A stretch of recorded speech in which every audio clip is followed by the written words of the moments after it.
What's good, YouTube? It's your boy Will Bayo back again with another video, and today we're gonna react to 2016 Curry was Anomaly by this channel called Post in 2K. So I've been watching this channel for a little minute. I haven't seen this video, but if you guys don't know, Stephen Curry is my favorite basketball player. So yeah, we're gonna see like how crazy 2016 Curry actually was, and let's get straight to the video. Over the course of NBA history, we've seen some truly psychotic individual seasons. 87 Magic, 91 Jordan, 2000 Shaq, 06 Kobe, 2013 LeBron. But have we ever seen anything? See, I think that 2013 LeBron is the closest, in my opinion, the closest we ever got to Michael Jordan. I'm just gonna keep it a buck 50. Like, it's gonna sound crazy to say, but 2013 LeBron is the closest we're gonna get to Michael Jordan. Like 2016 Stephen Curry? I mean, seriously, the long-range dead-eye shooting, the scoring, the efficiency, the iconic moments, the records, the awards, and the fact that he fundamentally changed the way we play basketball.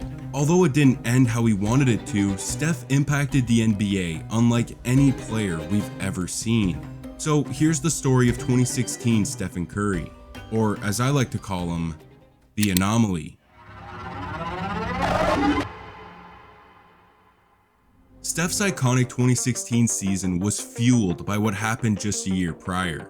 So here's a quick recap. In 2015, Curry made the monumental leap from rising star who finally got over all of his ankle injuries to MVP on the #1 seed in the NBA. It was a shock, but the team was too young, the Western Conference was too strong. Steph needs more reps on the big stage. Oh, never mind, the Warriors won the title. And then came the hate. Golden State got lucky, they had an easy path to the— See, here's the thing. How did Golden State get lucky when they didn't have Kevin Durant? That's what I don't understand. If they had Kevin Durant, I'd be like, okay, you know what? But if they didn't have Kevin Durant, which they didn't in 2015, how is it luck? I can understand if this and that happened, but come on now.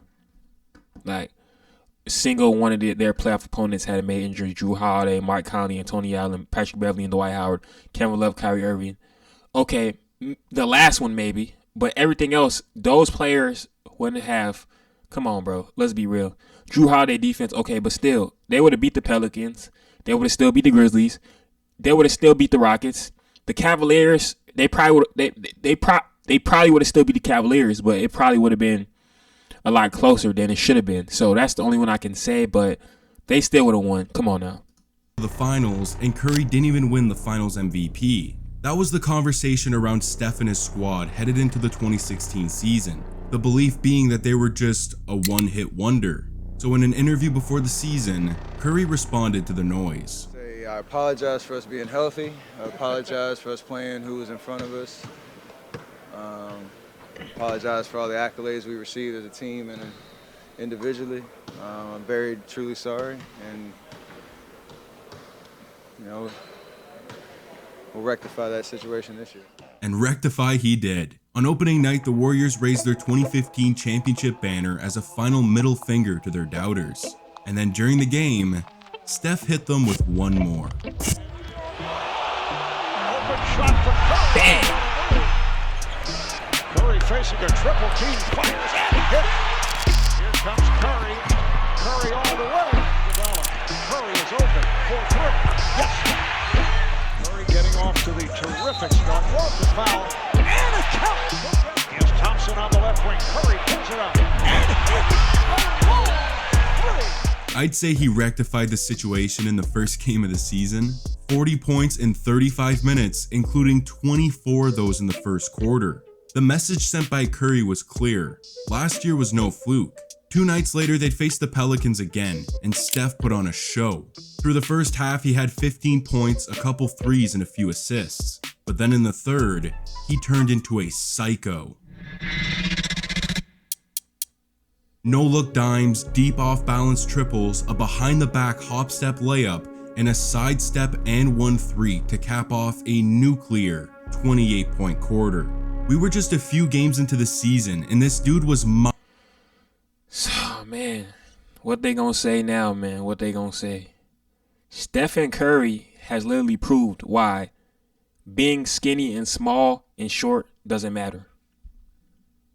miles better than he was in his MVP season. He finished the game with 53 points, 9 assists, 4 steals, and 8 threes, pushing the Warriors to a perfect 3-0 start. And they kept rolling. It was win after win after win, and on November 12th in a game against the Minnesota Timberwolves, the opportunity to go 10-0 was sitting right in front of them, and Curry snatched it. He went crazy for 46 points and 8 threes in the win. Golden State was flawless, and Steph was ungodly. In fact, throughout the entire 2015 season, Russell Westbrook had led the NBA with 4 20-point quarters. Curry already has 4 in 10 games. The guy was a human heat check. Seriously. He had 4 20-point quarters in 10 games, and he had 4 20-point quarters in 67 games in 2015. Wow. They don't talk about stuff like this. All they going to talk about is so-and-so was hurt, so-and-so was hurt. You know those long bombs that guys shoot after they made 3 or 4 threes in a row? Yeah, those were regular pull-ups for Steph as soon as the game started. The NBA had never seen anything like this, and what made it even crazier is that it resulted in winning. Steph with 34, they win. 37, win. 40, win. 41, win. 40, win. 44, win. It was like finding a cheat code in a video game. The Warriors were now 23-0 to start the season, shattering the previous record of 15-0 by the 1995 Houston Rockets. And on December 11th in Boston, they were looking to extend their record. Number 30 made sure it happened. 38, 11, and 8 to reach that crisp 24-0 mark. And then you heard that? 2016 Golden State Warriors, they started the season 24-0. Lose to the mediocre Milwaukee Bucks the very next night. We were halfway through December and the Warriors finally lost their first game of the season. The streak was over, but it put 2 topics into the limelight. Just a couple months into the season, Curry was already running away with the MVP. That was unheard of, yet something even greater was unfolding. Golden State was now on pace to break the single season win total of 72 set by the 96 Chicago Bulls. We were witnessing a historically great season, but there's still a long way to go. Headed into the new year, Steph was being Steph. He railed off 8 30-point games in the month of January, keeping the Warriors on track with a 44-4 record. It was a great month for Steph, but February Curry was magical. In the first game of the month, he went ballistic for 51 points and 11 threes on absurd efficiency for his second 50-piece of the season. But this was just a teaser. A few days later, he lights up Houston for 35, then Portland for 31, 36 on Atlanta, 42 on Miami, and then his third 50-point game of the year against the Orlando Magic, nailing half-court shots and laughing at the crowd in the process. The chef was a demon. This led to their final game in the month of February, and the opponent? The third-seeded OKC Thunder led by a two-headed monster in Durant and Westbrook, eager to knock the Warriors off their historic season. Plus, if y'all know this game, I feel like this is the best game ever. This game against the Thunder and the one in the Olympics, those are the best 2 single games I ever seen from a basketball player. Ever, in my opinion. It was a Saturday night on national television. The world was watching, and Steph was ready to add a little lightning to the Thunder.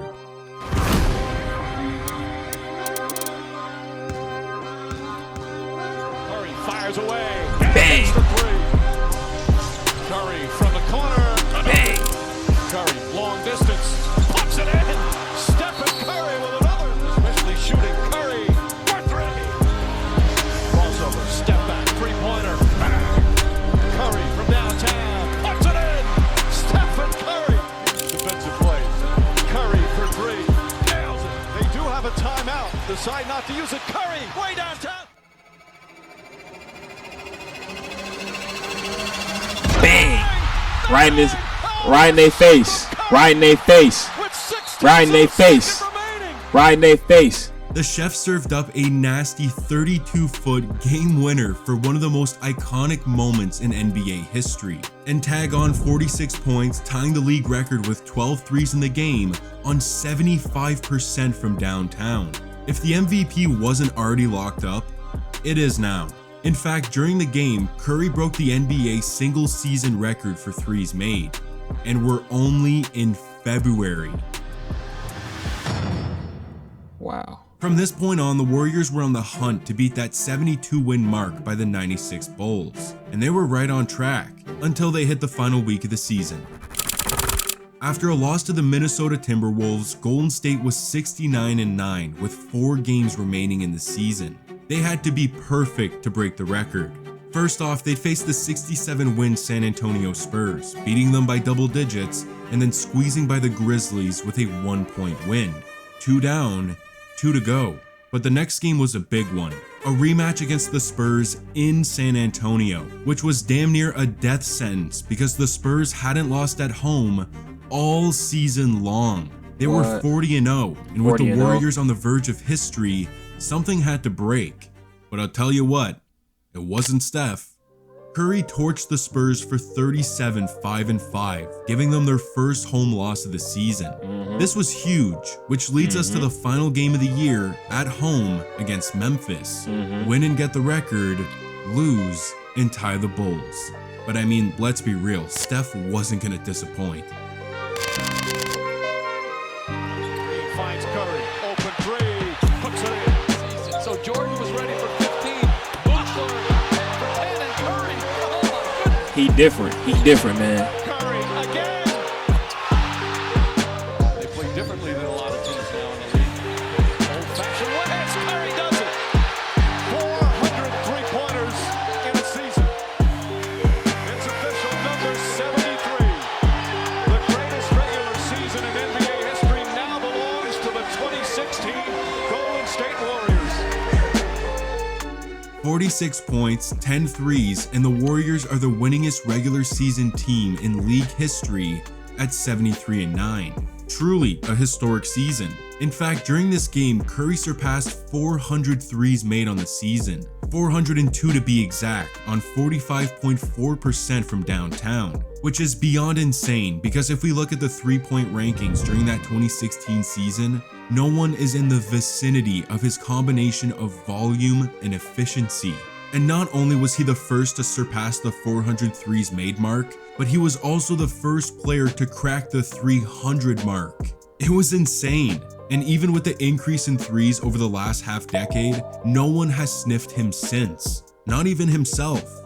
It was an anomaly. And for the cherry on top, Steph is named the first unanimous MVP in NBA history to cap off one of the greatest individual regular seasons of all time. What they gonna say now? What are they gonna say now? What are they gonna say now? They got nothing to say. But let's keep in mind, it don't mean a thing without the ring. With the championship, Curry would have a chance to cap off the greatest season by an individual player ever. No doubt about it. But it didn't start out too hot. In Game 1 of the playoffs against the Houston Rockets, Steph tweaked his ankle. He'd end up leaving the game and missed Games 2 and 3 of the series. Golden State still got themselves up 2-1 in the series by the time he returned in Game 4, just to sprain the MCL in his right knee, leaving the game and missing the rest of the series. Thankfully, the Warriors had strength in numbers, taking care of the Rockets without Steph in 5. But his MCL injury was worse than we thought, as he missed Games 1, 2, and 3 of their second round matchup with Portland. But the Warriors survive without him and have a 2-1 series lead as Steph makes his return in Game 4. And the man was clearly very rusty. Through 3 quarters, he had just 13 points on 6 of 18 from the field and 0 for 9 from 3. It was bad, but when it's clutch time, the chef is the baddest man alive. Curry fires up a 3 and it goes!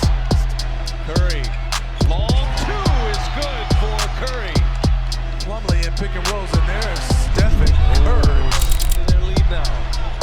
Curry That's in. Comes Curry. Some ball handling, fires up a three. That's in. Does it again.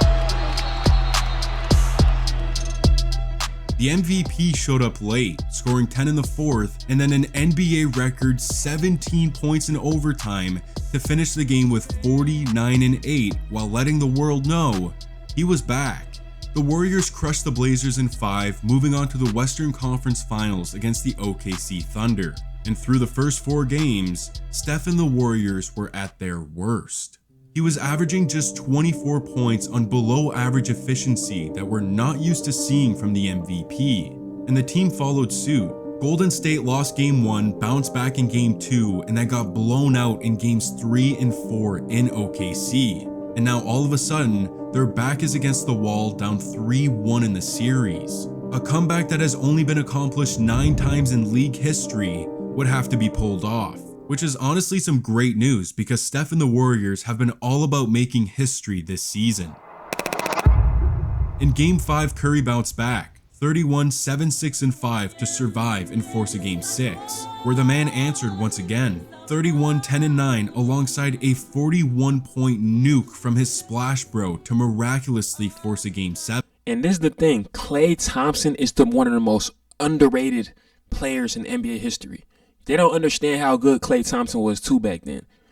I know there's a video about Curry, but I'm just saying, Klay Thompson, man, the 37-point quarter, like stuff like that. I don't know if that was the same year, but still, like having a teammate like that with Steph, this is like, I'm not gonna lie.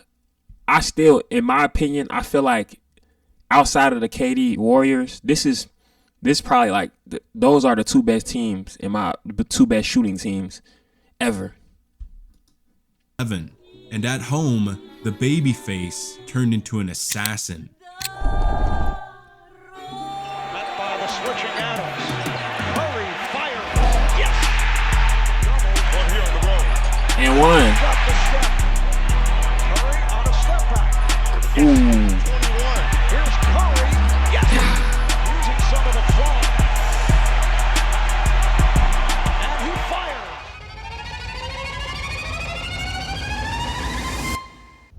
Yes.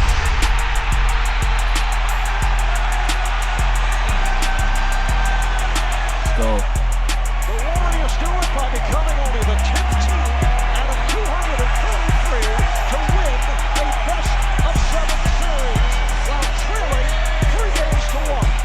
Steph rectified last season and sent his team back to the NBA Finals for the 2nd consecutive season thanks to a monster 36-point-7-3 performance. But his toughest challenge was now in front of him, the rematch. In Game 1, Steph was bad. I'll straight up say it. 11 points, horrendous efficiency, yet the Warriors still blow out the Cavs by 15. And Game 2 was a similar story. He put in just 18 on better efficiency, and that's really all they needed, as they blew Cleveland out of the water by 33 points to take a commanding 2-0 series lead. It was almost too easy, and it seemed like back-to-back titles were on the horizon, until they got rocked in the face in Game 3. The Cavaliers walked all over the Warriors with a 30-point murder to get back in the series. Once again, Curry wasn't great in Game 3, or in the entire finals for that matter. However, in Game 4, with a chance to take absolute control of this series, he delivered. After a back and forth first half that saw Cleveland take a 5-point lead into halftime, Steph went off, erupting for 11 points in the third quarter to put Golden State up 2. And in the fourth, he went for the kill shot, pouring in 13 to put the game away.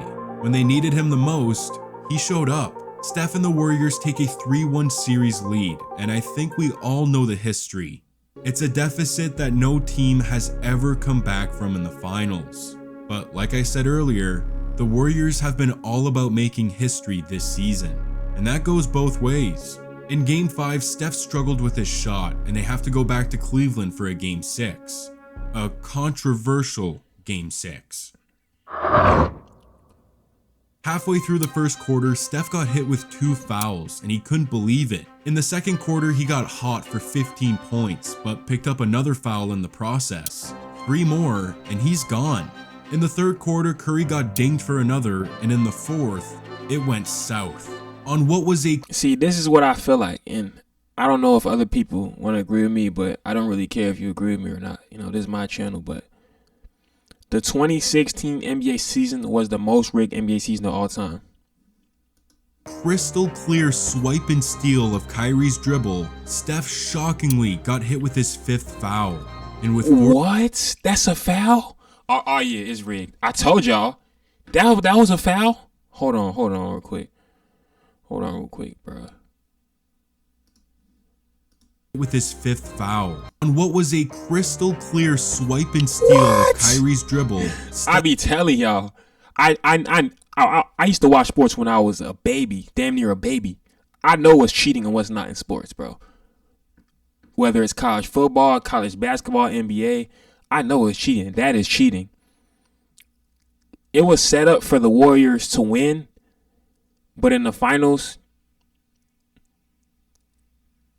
the better storyline, because sports is a storyline and momentum. The better storyline is the Cavs winning because the Warriors, they already won last year, so that's the better storyline. So of course they're gonna win. Steph shockingly got hit with his 5th foul, and with 4 minutes to go in the fourth, he picked up his 6th. Not pleased with the call, he screams at the official, throws his mouthpiece, hits a fan, gets ejected, and we're somehow going to a Game 7. Bro, he literally argued with the call and they eject him for throwing his mouthpiece, but they made a bad call. Like, come on, they made a bad call. That's why I say, like, this sports stuff, they be cheating. They know what they be doing. They be cheating. All the 3-point records, the 73-win season, the unanimous MVP, and all of Steph's other accomplishments from this golden season led us to one final game. And he came out ready. Curry drained 2 threes in the first quarter, but after that, he wasn't himself. He was missing shots that we'd seen him make all season long and turning the ball over in crucial moments of the game, finishing with just 17 points on 6 of 19 from the field and 4 for 14 from 3. And in the final minute, he got hit with a dagger. Kyrie nails a sidestep 3 on the ISO with Steph to put Cleveland up 3 with less than a minute to go. Curry tries to answer, but he clanks it, and it's over.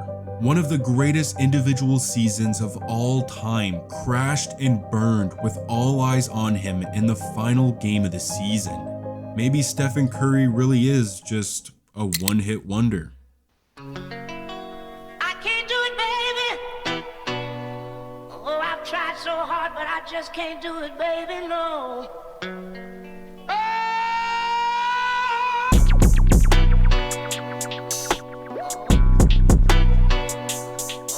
Hey, I'm making plays. I'm in the game. Auto-tune like T-Pain. The emotion's just pouring out. It might be his 4th, but it means so much. What are they gonna say now? What are they gonna say now? What are they gonna say now? I told you, what are they gonna say now? And fresh in the game. Yeah. Alright, y'all. That wraps up the video, man. Get the fuck off my screen. But that, I'm talking about the ad, not y'all. But that wraps up the video, man. It's Will_Bayo. You know, the channel is called Posting 2K that I'm reacting to this video on. 2016 Curry was an anomaly. And I catch y'all next time. Peace.